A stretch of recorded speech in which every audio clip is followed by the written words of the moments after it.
You probably know, Donald is a great friend of us. We've done lots of things in the past together. This gathering is an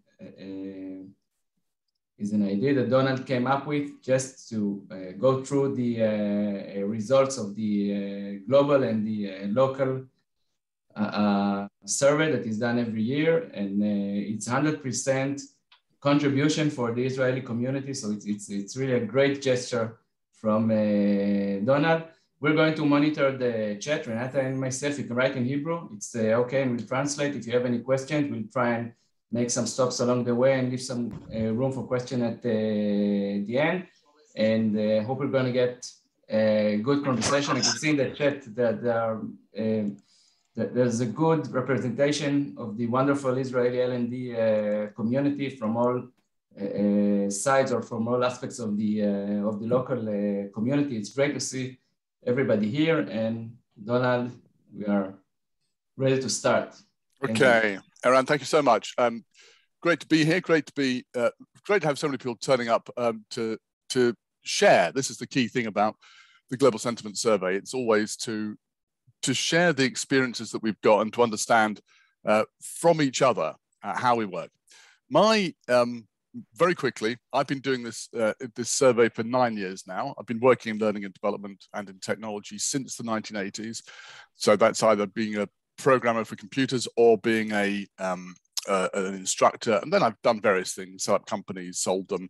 And I now work in a variety of things. Most importantly, I chair the Learning Technologies Conference in the UK. And I also work with a VC company looking at the latest startups.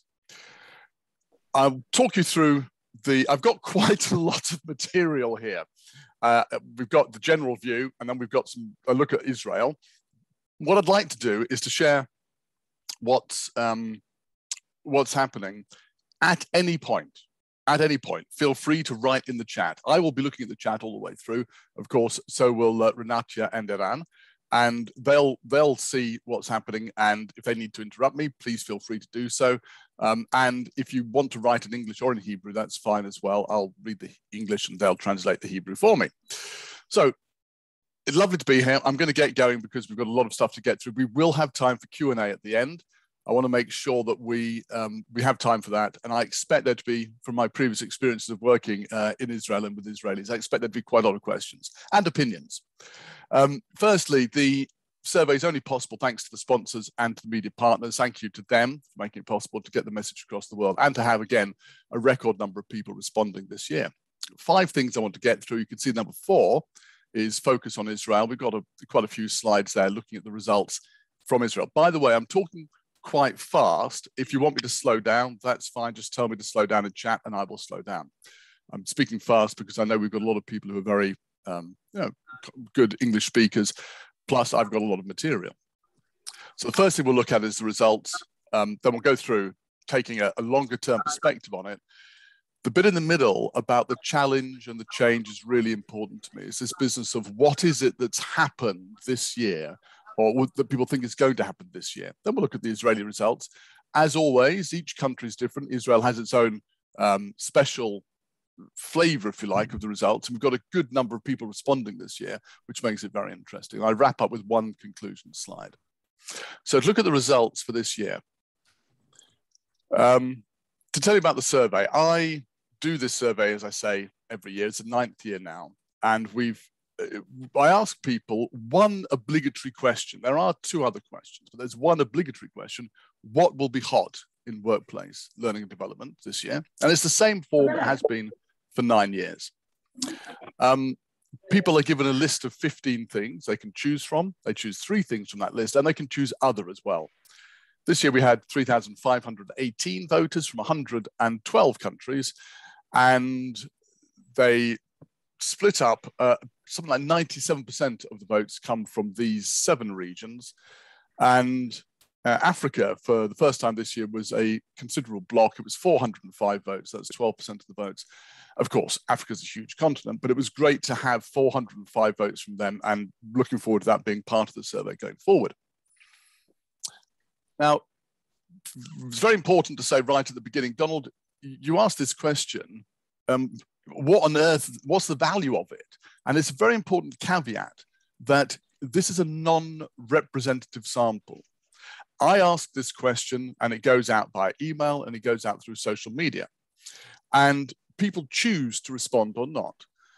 This means that the people who choose to respond are self-selecting. They decide to respond, and that means that they don't come from every part of the Everett Rogers diffusion of innovation curve. Laggards, people who don't like technology, don't respond. The people who respond are all on the left-hand side of the curve. They're the innovators, they're the early adopters. They're the people who are excited about and interested in technology in particular, but also learning technology. So that's where they come from. And you might say, Donald, if you're not getting a representative sample, well, what value is the survey? Actually, the point is that these are the people who I'm interested in. I want to find out, what are these people fascinated about? Because while it's true that not everything that they find interesting will become widely adopted, not everything will move across the curve. But it is true that everything which does get more widely adopted was once thought interesting by the innovators and the early adopters. So what I'm looking for is which of the things that people say 1 year or the next year is going to be hot, which of those things actually get widely adopted. For example, mobile delivery was #1 in 2014 when it was still a new thing. Now it's just a regular thing that we do. That's moved across the curve. And that's what I'm looking for. Which are going to be the winners? And I reckon it's something like 10% of them. Okay, here are the 15 options plus other that I give people. I'm going to take a sip of water. Do you just want to quickly have a look at that list and write down in the chat, what do you think is going to be #1 this year? What do you think of these ones will be the hot thing that's happening in learning and development this year? I'm going to take a sip of coffee first because it's 8 o'clock in London, and then water. It's funny, AI always comes up first because it's the quickest thing to type. AI coaching says Ayelet. Natalie says value.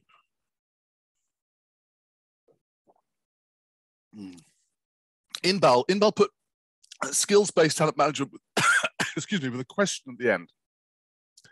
I'm going to explain more about skills-based talent management later on. So if you're voting for it, Inbal, that's great. If you're not sure about it, anybody, don't worry, I'll explain it later on. So there's a really wide range of answers coming through here. A lot of people voting for VR, reskilling, upskilling, personalization.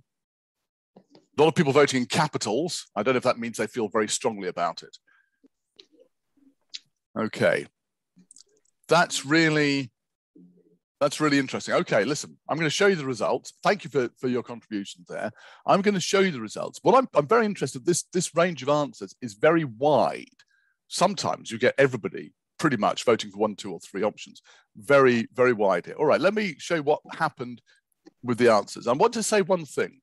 This is not right or wrong. This is not, you don't guess what's #1 on the table. The point about this is that I'm going to show you the answers for the world. Okay, so here are the answers for the world. And I'm going to come back to that caveat in a minute. But just to explain what's happening here, you've got the option. In brackets, you've got where it was last year. You've got the number of people, or percentage of people who voted for it. And then the colored arrow goes up or down, depending on how it was in relation to last year. So you can see, well, you can see that reskilling, upskilling is #1. So if you voted for that, great. But actually, it's not about guessing the right answer. This is 3,500 people's view. What matters, and we'll see this later on, matters for you in your context will be different. For you in your country, you in your company, you in your context will be different. So what does this tell us? Let's have a look at the results. Firstly, reskilling and upskilling remains at #1. All right.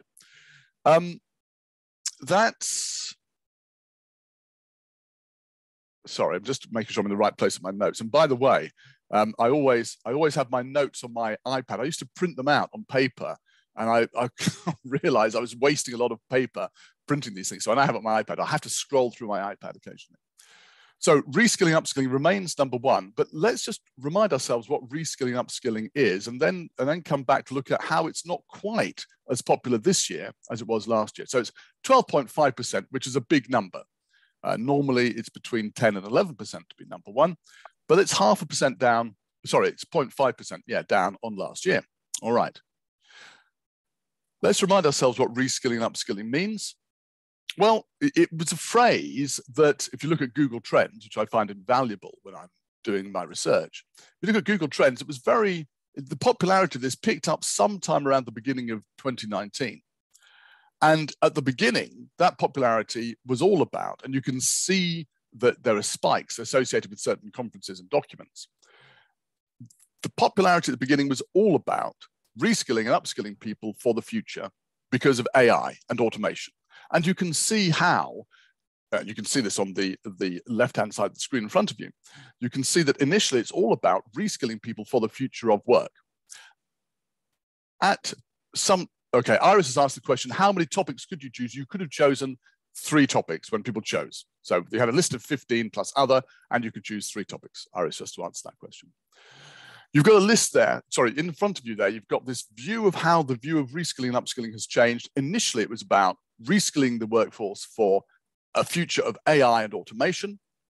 It changed after the pandemic hit sometime around March, April time of 2020. It changed to, we have to reskill the population because of the impact of COVID-19. By the way, congratulations on the Israeli response to the pandemic. And you can see there that from then onwards, that's what it's all been about. Now, last year, as you might expect in the survey, it was dominated by reskilling, upskilling, and everybody in every work segment agreed that it was the most important thing, reskilling, upskilling. This year it's slightly different. As well as the obligatory question, which of these things do you think will be hot next year? I asked 2 other questions. Where do you work and what's your challenge for this year? So the where do you work one, people can choose from one of effectively 5 options. And you can see here that education didn't put reskilling and upskilling number 1 this year. And I don't think that's so much that they voted it down, but they voted very heavily for collaboration instead. Last year also, reskilling and upskilling was number 1 across every geography apart from South America. Well, this year, still, there were very high votes. You can see how I've got the graph for the top 3 options for all of the main geographies here. You can see that the votes were high in each of them. The range of votes, though, was wider than it was last year. Last year, the range was 1.5. This year, it's stretched out to 2.5. So it's not quite that everybody agrees that it's ultra important. And if we look at the comparison between the first option on the global chart, reskilling, upskilling, and collaborative and social learning, the second one, you can see that, well, it's not number 1 everywhere. So for South America, it's definitely not number 1. They voted for collaboration being number 1. And in Australia and New Zealand, that was very, very close. So it's not number 1 across the world either. All right. What else is going on? Well, so as well as reskilling, upskilling being number 1, what else is happening? These second and third positions are very interesting, especially geographically. And this is where I come back to this point, that although this table shows the view of the world, the table for each locale is different. So if you look at options 2 and 3 here, that's collaborative and social learning and personalization. You can see here, firstly, if you look at the orange bars and the gray bars, there's a lot more variation than there was for the first one. Okay, very interesting, Renata, that view about reskilling, upskilling being 11th. I'd be very interested to know more about that when we get to the Q&A at the end. Fascinated to know why the difference. So if we look at this one here, we can see that there are some very large variations, and not everybody agrees that collaboration should be rated above personalization. Well, they certainly do agree in Africa and South America. As I said, Africa was a new cohort this year. And it's, of course, Africa's a continent. Not everybody feels the same way across the continent. So South Africa put personalization well ahead of collaboration. But generally, generally there was a big gap. That's on the left-hand side. And South America, you can see, like last year, same as last year, put collaboration well ahead of personalization. Now, there may be reasons for this. I'm not going to speculate about them, but there will be reasons why, again and again, one country, one continent votes for one thing above something else. It's absolutely predictable each year, for example, that with North America and India, they will always put personalization above collaboration. It's always the case. You could say, oh, well, North America is a very individualistic society, but that's not true in India. So there's something going on, but I just don't quite know what the answer is. I think there are cultural differences effectively, but I think we have to be careful about being too easy with talking about cultural differences for anything. And just to make the point that each country has its own view of what's most important. So the highest vote for virtual and augmented reality came from Nigeria, the highest vote for mobile delivery from South Africa, and so on. So each country will have something that they are very enthusiastic about. Okay, so the point about this is all, location matters. And we thank goodness we don't live in a world where everybody's the same. All right, finally, there are some options here which are going up. In the top half of the table is the most interesting bit because that's where it's very difficult to go up or down. In the bottom part, there are fewer votes and moving up and down is easier. So the fact that these three options have gone up overall is significant. At the same time, of course, there are options in the top that have gone down. And if you look at these, the ones going up, collaboration, coaching, consulting, seem very human. The ones coming down, personalization, adaptive delivery particularly, learning analytics, LXPs, they seem quite technical. And some people looked at this and they said to me, because I put a blog post up last week. I just put the blog post into the chat. I put the blog post up last week. And a lot of people were saying, oh, it looks like we are humanizing learning, that the humanity stuff is going up and the technological stuff is coming down. I don't think it is that simple. I don't think it's that simple. I think that all of those options going up today, collaboration, coaching, and even consulting do depend on technology in some way. I think the consulting relies on data. The coaching and mentoring is on its way up, and I'll show you later, as a result of technological support for it. And collaboration is largely done through company platforms. So there's a technological aspect to that. So I think it's rather a matter of people and technology coming up the table rather than people triumphing over technology. All right. Yes, now look, Laura raises a really good point here. And this is generally true for the table. Thank you, Laura, for raising this. Is it possible that one of the reasons individuals in one country prefer one option over another is because they've already achieved the other option? Absolutely. And there's a trend on the table generally that things go up and then they come down. When they come down, and usually they're coming down the table, I'll show that later on. Usually they come down because, well, it's not hot anymore. The question is, what will be hot this year? And if something's already been achieved, people may well vote it down. And it's quite possible, Laura, you're right. That's one option. That's one possibility for countries generally. It's also one possibility for the world as a whole. So I'd absolutely bear that in mind, that it may simply be not that they don't think it's important, but rather they think it was so important that they already made it happen. Okay, so thank you, Laura, for raising that. Well, let's look at that now, actually. Let's look at perspective over time for how things change on the table. So I always love looking at 5 years of the table because it's exciting each year to look at, oh, what's new this year? But actually, as we'll see, what's new each year is less interesting sometimes than what the general overall trends are.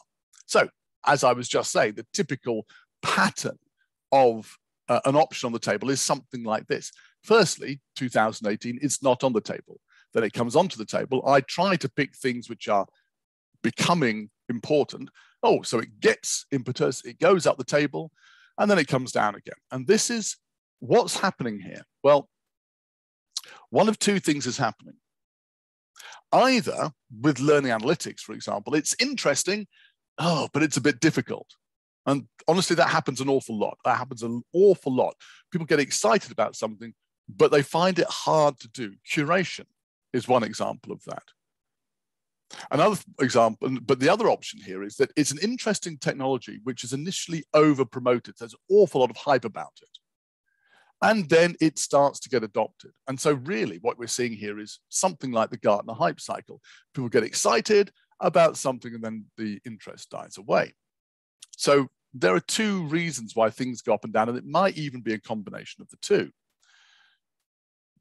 And I think we get something of that here with artificial intelligence and VR. Now, VR 5 years ago was not being widely adopted. Okay, it was very exciting. There was a lot about it in the press, a lot of talk, but it wasn't being widely adopted. It's then dropped down. Now, I think it's very interesting that it's dropped down the table, but it hasn't come completely to the bottom. And I think what we're seeing here is that the latest table, we've seen people starting to see VR and AR actually starting to be used. Now, we're going to see an awful lot of great VR implementations this year. It's just the truth of how things happen with VR. There are a number of reasons why it's going to explode this year.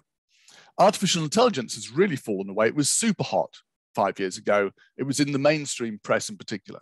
It's fallen away. Is it going to bounce back? Well, no, not like this. But it's a bit like saying, do you think petrol engines are hot? Well, no, not anymore. We just take it for granted that we have engines in our car. The artificial intelligence is absolutely going mainstream, but as part of something else. It's generally the things that drive personalization, that drive some of the support for coaching and mentoring and so on, but it's hidden in the background. So by itself, we can expect that to drop away, but absolutely it's becoming part of the mainstream. All right. Oops, sorry. But not all of the options go up and down. There's something I want to have a look at is that sometimes you get, and I'm going to look at two pairs of options that do this. Sometimes you get, okay, Eilert, good point. Yeah, it's not only training, part of overall knowledge management. Some of the raising categories are knowledge sharing focused. And Eilert, I think you've raised a really good point here that I'm going to come back to later on when I talk about the challenge and the change. I'm going to raise the point in a minute that we have, sorry, I'm just putting my phone, I'm putting my phone off ring, which I should have done earlier. But more importantly, I'm bringing up my big clock, which I always use when I'm presenting, just to remind myself, because I said in a few minutes there. In a few minutes, I'm going to be talking about exactly this, Eilert. There is a lot more to our role than training. Training is important. It's how I started my life, but it's not just about training. Overall knowledge management is going to be an important part of what we do in the future. So thank you for raising that. And actually collaborative learning is part of that. The idea of collaborative and social learning, which we've got on here, is very much about sharing stuff between people. Personalization is about making sure that the content we deliver in training or some other form is delivered to an individual. Now, okay, Renata's raised a really good question. Okay, the 2020 survey was done in the middle of the pandemic. So it was done from December 2019 to January 2020. Have I got that right? Yes, sorry, so it was before the epidemic. Yes, it was just before the epidemic, yes. So 2020 was just before the epidemic. Aaron says, is personalized equal to AI? No, it's not equal to it, but today, personalization and adaptive delivery is absolutely driven by AI. There's no question about it. So if you look at Sana Labs or Area 9, both initially out of Scandinavia, they're both doing a great job with using AI to personalize. So it's not equivalent, but it's absolutely the case that AI is largely driving personalization now.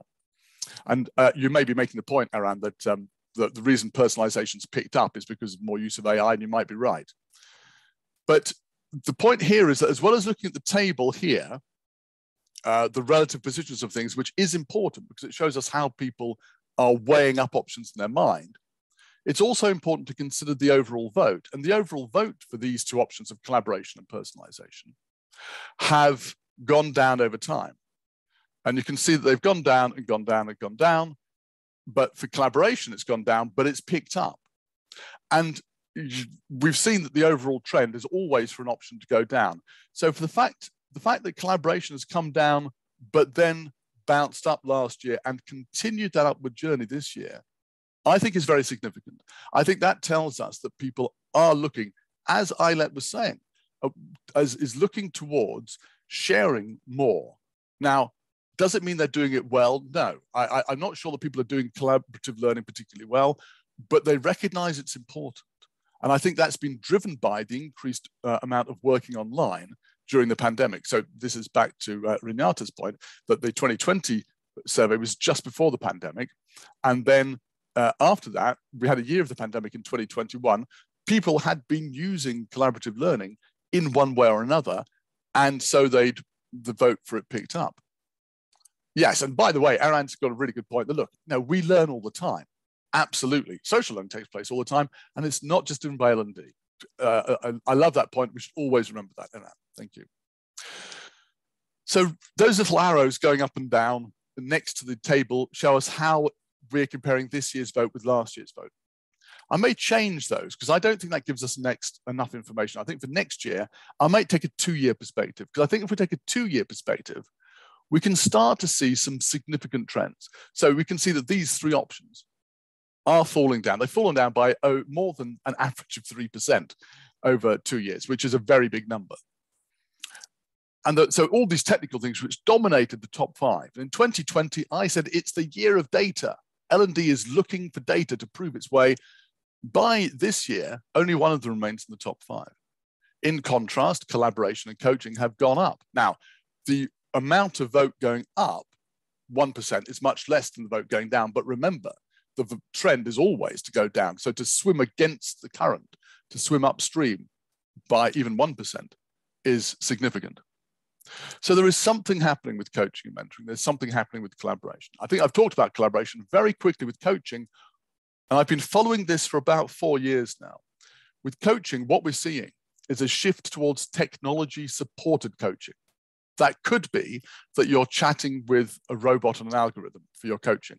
And there are some very good implementations of that.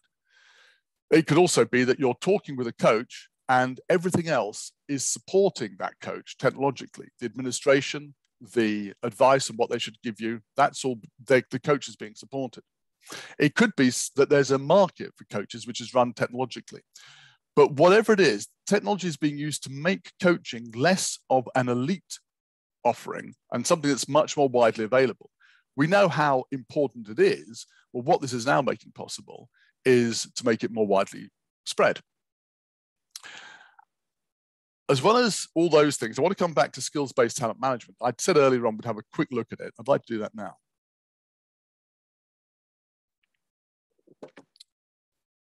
This is the new option this year. And typically, on average, a new option comes in at about space 6 or 7. So this is what you'd expect.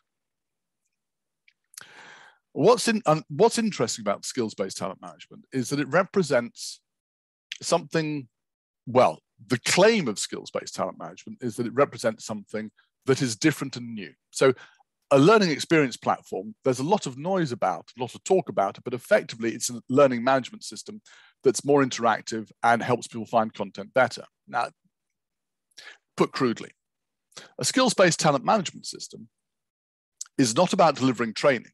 It's about understanding people's skills so that we can do a number of things better. One of which is training, but other things like succession planning, understanding where people might want to go next in the organization, recruiting from inside the organization as well as outside it, and so on.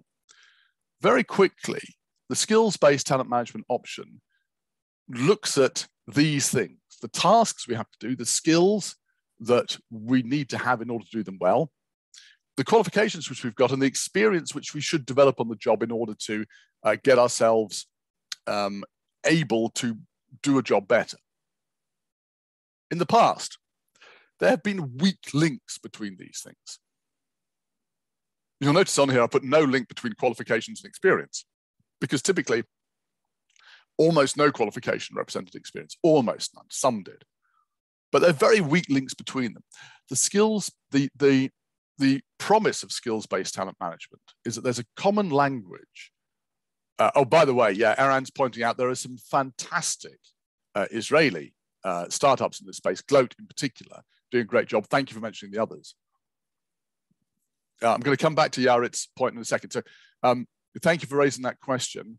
And Anne, can you save that one for the end? Because I think this whole business of reskilling, upskilling, and skills-based talent management is something to look at the end if we have time. In short, Yarit, my answer is reskilling, upskilling is the goal. Skills-based talent management is the means. It's how we get there. Okay, Omrit, I'll talk about your answer. I'll answer your question in just a second about curation. If done right, skills-based talent management should enable us to look at somebody's skills, look at somebody's experience and their qualifications and help them find the right tasks that they should be able to do, or help the organization find the tasks for them. But they could also say, well, if we understand your skills, your experience and qualifications, what could you do in the future? It could also be, well, if you want to do something else in the future, you need to develop these qualifications, have this experience, get more skills, and so on. The common language in the middle and the algorithm, the black box in the middle, enables us to make all these things happen. Now, some organizations are doing a very good job with it. And like Gloat's one of them, Cornerstone, Explore is another tool that's doing a good job with this, and there are others. They are currently undergoing a lot of hype, and I expect skills-based talent management to go up next year and possibly the year after. My fear is always that it will be oversold. I think this is absolutely where the future of learning and development belongs, as a much bigger part of the organization, which we'll come to later on. It's not just about training. It's about a lot more. And that's something which I think we should be involved in. But can the systems deliver? Well, we don't know yet. I know a lot of big claims are being made. We'll see. Now, just to very quickly answer Omrit's question about curation, it would be great if curation was something that was core to what we're doing at L&D. Unfortunately, curation, of course, being the collection of different materials together and making sense of them for people to learn from. In a museum, you gather together different artifacts, you curate them. The trouble is, Omrit, that curation is something that people find very difficult.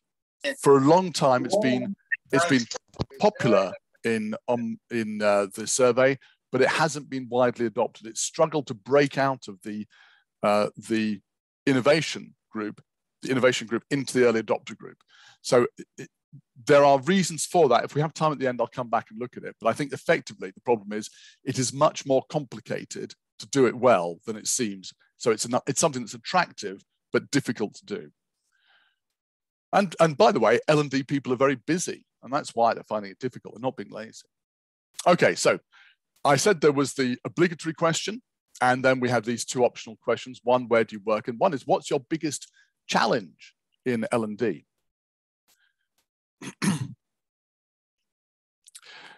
This is an interesting one, because I didn't expect lots of people to answer it, but actually 40% of people answered it. Nearly 17,000 words, which is a lot of reading, I can tell you. I categorized the answers into 14 different groups. And in answer to this question, there were 5 groups that accounted for something like 2/3 of all of the comments. So the biggest challenges in L&D were these things here. I won't read them out. I'll have a sip of coffee.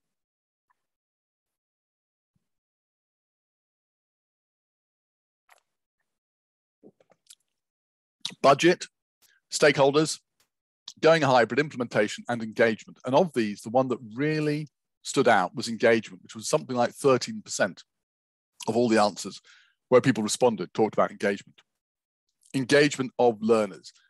The problem again and again they talked about was people just having too much to do. Let's look at 4 of these. So, and let me know if this resonates with you. Is this stuff that you think you're facing a challenge with this year? For L&D in 2022, resources was a big one. Having enough money to do the job, having the people to do the job. The second option here, so many newcomers who've chosen a totally new profession. We had people talking about how cooks were now part of the L&D team, people who'd never done anything in L&D before, and they had to get them skilled up. So on one hand, it was getting people skilled up. On the other hand, having the money to invest and do a good job. As well as that, engagement. This, as I say, was the biggest single option. Two sides to this, really. One is that people were just, the employees were just really busy. Look at these first two quotes here. The second one, people are exhausted. How do we motivate them? And screen fatigue and Zoom fatigue. Sorry, we're on Zoom, by the way, people. Zoom fatigue was a real thing that came out again and again in this. But also there was the fact that as well as people just being tired, they were really busy and they had a lot to do.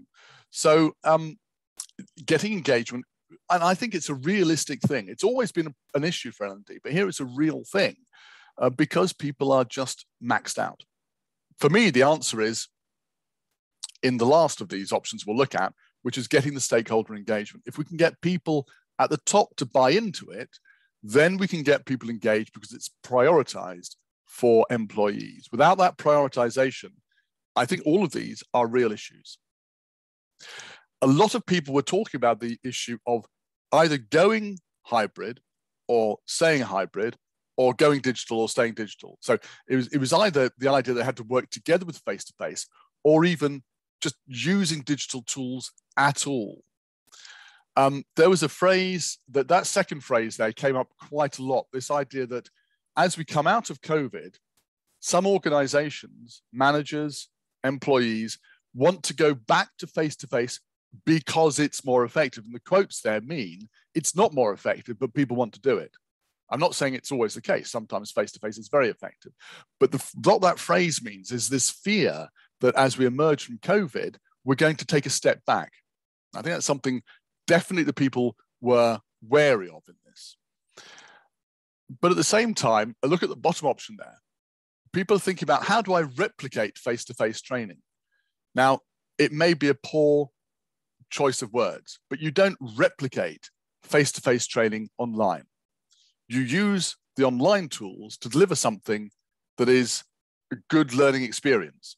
It may use some of the materials from face-to-face, but you don't try to do the same thing. And I think if we are trying to replicate face-to-face training, if we're trying to do exactly the same thing as we do face-to-face online, then we are going to fail, no question. Renata, let's have a talk about the latest survey stuff at the bottom. I think the maintaining relevance and professional positioning really comes to this last one here. So it's interesting, the resonance here. Stakeholder enthusiasm. Now, this is always a problem with learning and development, but it came up again this year. But the particular point this year with people that people were sharing was the issue of getting buy-in on the basis of analytics. So being able to show ROI or value so that you could show that you were delivering it. And that, the one in the middle there, or the fourth one there, I think is a good summary. Connecting to the business OKRs, like the key measurements for the business, with building tools, infrastructure, mindset, and implementation. I haven't changed the spelling, so implementation is wrong there. But the point is that what this person is seeing is that in order to work better with the business, to get more engagement, we need to actually mesh what we do with the business. It's not just a matter of nodding to the business. Back in 2020, this was my summary slide. And you can see then that my summary slide was, it's all about data. And I really, really thought, looking at the survey, that by using analytics, by using artificial intelligence and all these things here, it might be possible that we were going to start showing more value and be able to persuade stakeholders that we were able to deliver against the business needs. But if you look at, over the 5 years of the Global Sentiment Survey, how two options have altered, it strikes me that we haven't really got there. We've got these two options, consulting with the business and showing value. And they've always been, apart from 2018, they've always been more or less in the middle. So about 12%, 11 to 12% of people responded that stakeholder enthusiasm was important to them, showing value, showing that there was something, showing that we were integrated with the business.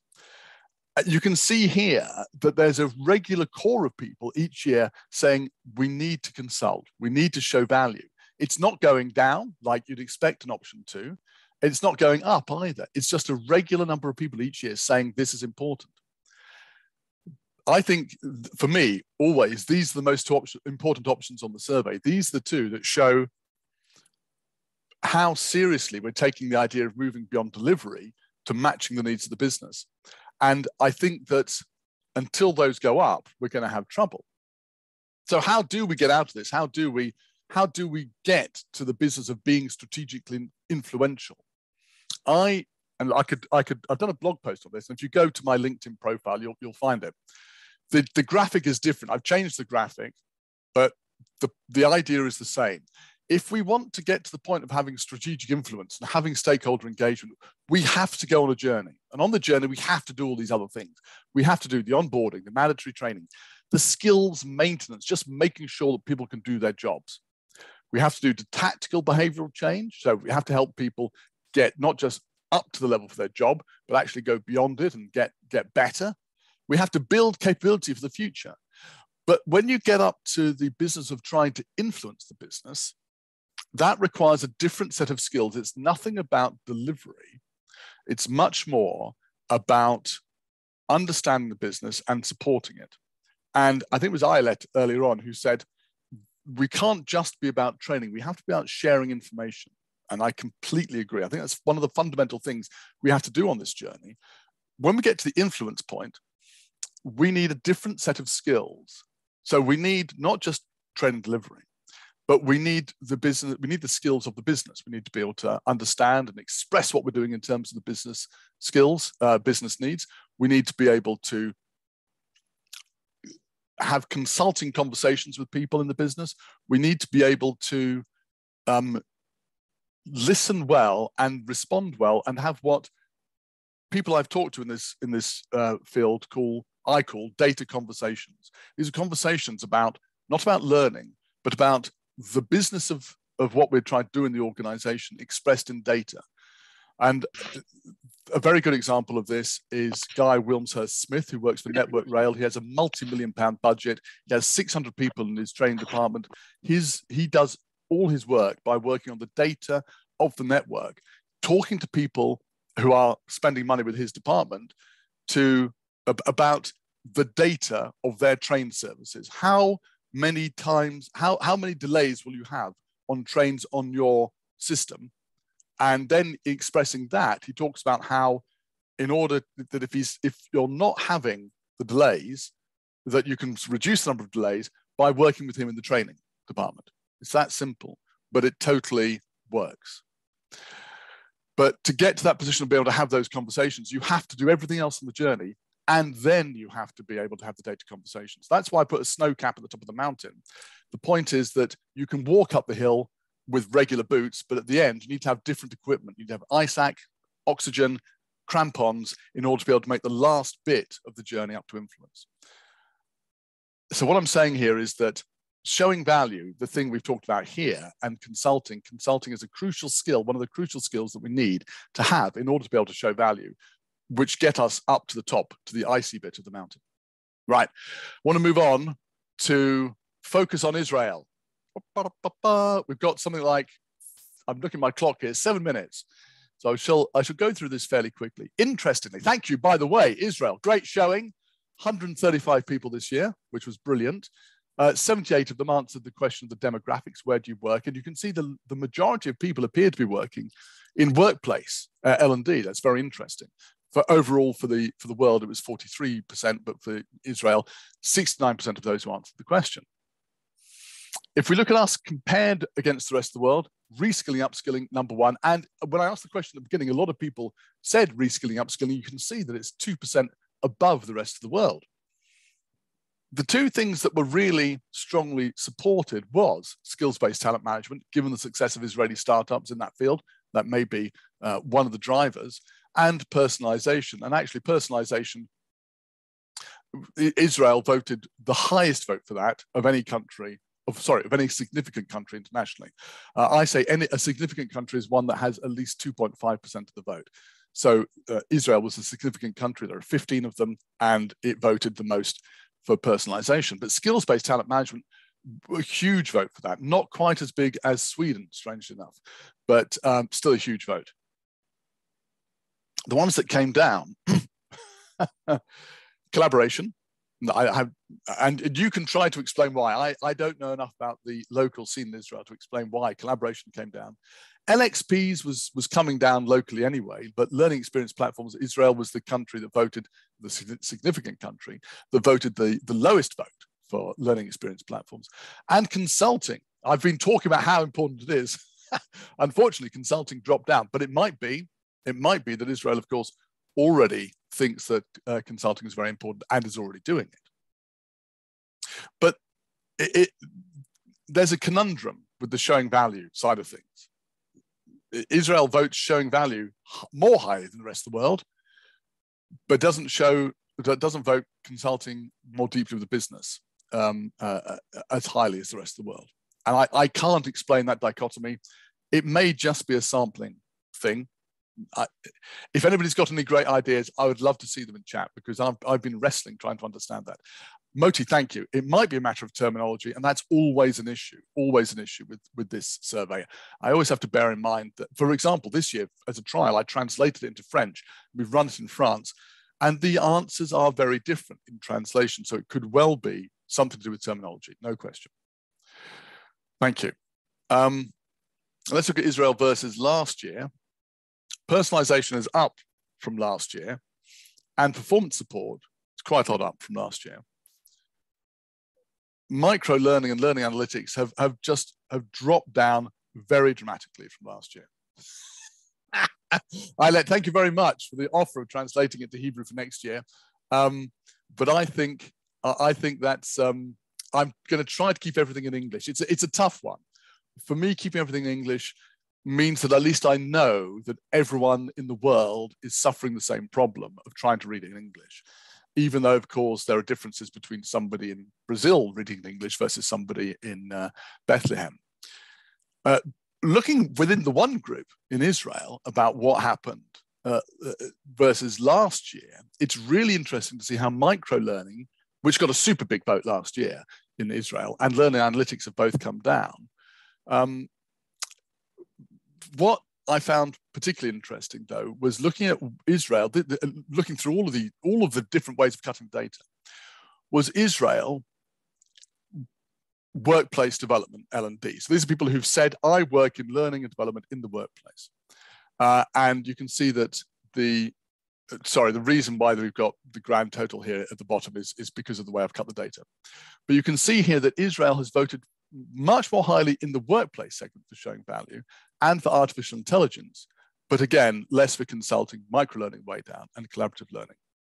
And I like this point that LXP and micro-learning, Aran is saying, are buzzwords. They've been used a lot in the past, they're coming down. And I think the point about the connection between the value piece, showing value, and consulting the business not being clear is an interesting one, Aran. If you want to share more with me about that later on, I would love to hear about it. And Omrit's got the same point about the interpretation of what it means, that showing value may mean different things to different people. So listen, I'll tell you what, in just a minute, I'll wrap up. I've got one slide for conclusion, and then we'll wrap up, and I'll ask everybody, what does showing value mean? Nama, thank you very much for your point about that as well. My conclusion for Israel is that it's clearly a country which is very technologically focused. We've got that strong vote for skills-based talent management and for personalization. Also, of course, as Aran was saying, if there's a buzzword, people recognize it and it gets not disposed of, but you move on to the next thing. So maybe that's why learning experience platforms are down this year. The question for me in my mind about value versus consulting with the business, I think already, thank you very much. You're explaining that to me and helping me understand it. And I'm going to just save that chat so I can look at it in the future. So thank you for that. Always with these things, it takes time. What I'm hoping is that next year we also get a great showing from Israel. I'll be able to look back over 3 years of Israeli data, and we'll really get a sense of where we're going. Okay, I'm going to push on for the conclusion, and we're going to come back to this business of showing value. Elazar, thank you for the quote. I can't read it, but I'm hoping that Aran or Renata will translate in a minute. So my overall conclusions for the world are that, yeah, this shows what the world is thinking, and collaborative learning and coaching and mentoring are undoubtedly going up, and skills-based talent management, as I said, has got vast promise. Can it deliver? We wait and see on that one. I think a lot of L&D practitioners are focused on the how do we do these things, but there is definitely interest in the why we're doing it, which is essentially, for me, it's about showing value and consulting with the business.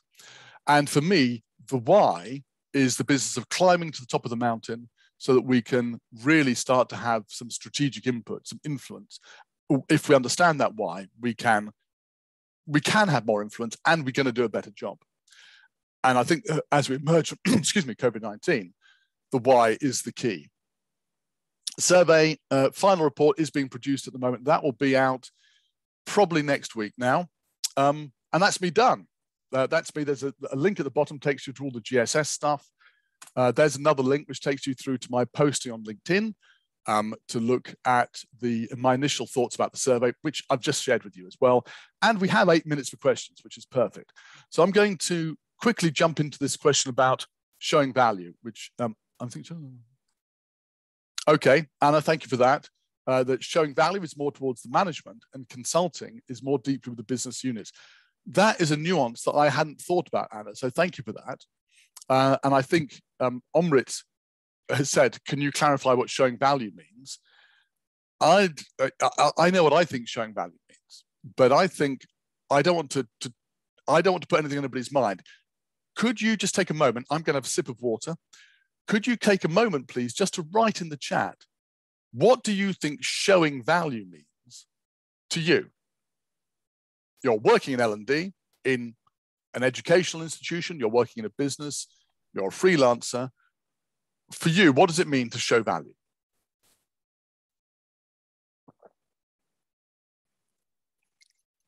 I say a sip of water, I have a sip of coffee first, because it's still only not 9 o'clock here in London, and then I'll have some water.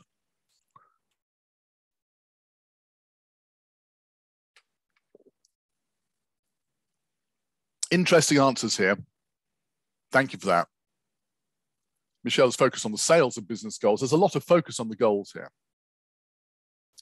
Showing value to me is proving relevant. Okay, and I think for me, that's what I get from the idea of showing value. And for me, consulting with the business is the mechanism by which we understand what the business goals are. And it may be, Omrit, to your point, it may be that both consulting with the business and showing value have different meanings, and that people don't make the connection between the two. But for me, they're very strong. For me, you consult with the business to understand what are we trying to do. That tells you your goal. Then you show value by saying, well, we achieved the goal, or maybe we didn't, but the two are linked in that way.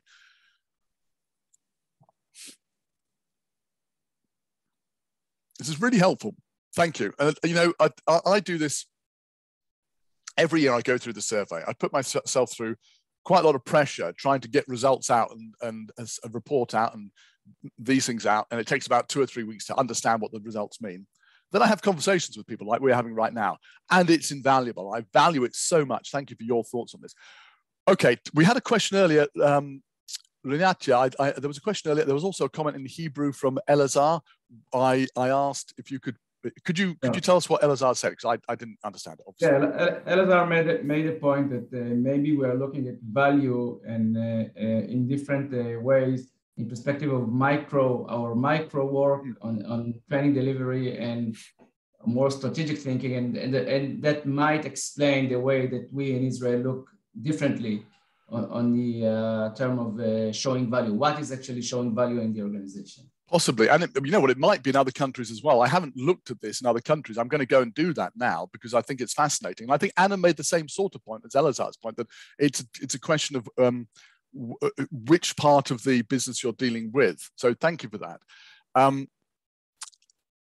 And Nama's point is a good one. It might be a sampling issue, that we've just got a lot of people who are working in L&D internally, and that's why it was so skewed.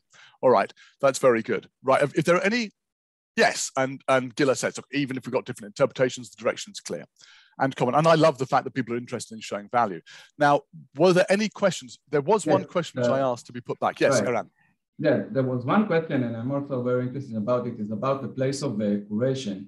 And yes, at least as we see it, I think in our local perspective, curation is a big thing, and we're moving from development or from development from scratch into more curation-based solution where we're talking about content, about delivering content. So we might expect this to be higher, and it was surprising, as Omrit mentioned, how come curation is not taking a higher place in the overall and maybe even in the Israeli result.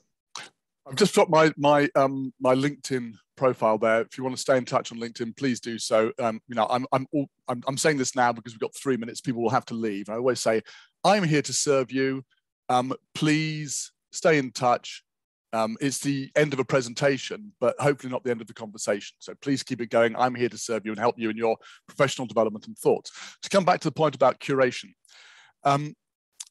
it may be, and we had the point made earlier, it may be that in Israel, perhaps curation is already being done very well, and so it's not hot anymore. So that's why it's going towards the bottom of the table. It may be something else, and I think this is generally true for the world. I'm not sure if it's true for Israel particularly. I think it's generally true for the world that there are some options on this table that I call wallflowers. Now, wallflowers it's a term for somebody who comes to a dance but doesn't dance. They stand around the edge of the dance floor, like a wallflower, a flower against the wall. They never come into the floor and dance. Curation comes and people are excited about it. They like the look of it, but they never get involved. The reason being that it's hard to do. If you look at mobile delivery does an old thing. I get content to people in a new way. All right, that's easy. I'm changing my mechanism. But curation asks you to do something pretty new. I've got to look at all these different things. I've got to find common meaning between them. I have to somehow store and categorize and make that available to people, and then I have to distribute it. And that's all on top of everything else I have to do. So I think that's why curation has never really taken off on the survey. Now, it is true that curation is taking off with technology, and I think we see some great examples of people using AI to do curation, but I'm not sure that people are seeing that in their mind as curation. So they don't use the term for it. They call it AI or something else. So there we are. That's my quick summary of that. Okay, we see that skills management, curation. Yes, and look, Yaniv makes a great point here. Look, curation, it is happening, but underneath something else, and Yaniv, it's happening underneath skills management platforms. Exactly. So I think it's sort of happening, but somewhere else. It is 1 minute to go. I always like to wrap up on time. I'm going to say thank you very much to everybody for coming along and joining us today. You can tell it's not just the coffee I've been drinking. I'm excited to share with you and to learn from you. Thank you so much. And I look forward, I hope, to be able to come back next year and talk and share again. And let's, as I say, keep in touch if we can. I'm going to hand it back to Eran and Linyata to wrap up. Back to you guys. Don, thank you very much. It was a pleasure. Thank you very much. And again, I want to say to everybody here, this is all Dolan's initiative to come and share with us, with the Israeli community, a great friend and a great person to talk with and to listen. And it's been a great pleasure. And I've learned a lot over the last 60 minutes. Were just amazing. And thank you very much. Thank you, everybody, for participating. There's a recording. We're going to put it up on the website soon. And again, thank you, Donald. It's thank you very much, Donald. It was amazing. My pleasure. Great to be with you. I hope to come back next year if I'm invited. Yes, yes, you are invited next year. Yes. Let's see how this year will go around. Okay. Goodbye, bye for now, everyone. Thank you. Bye.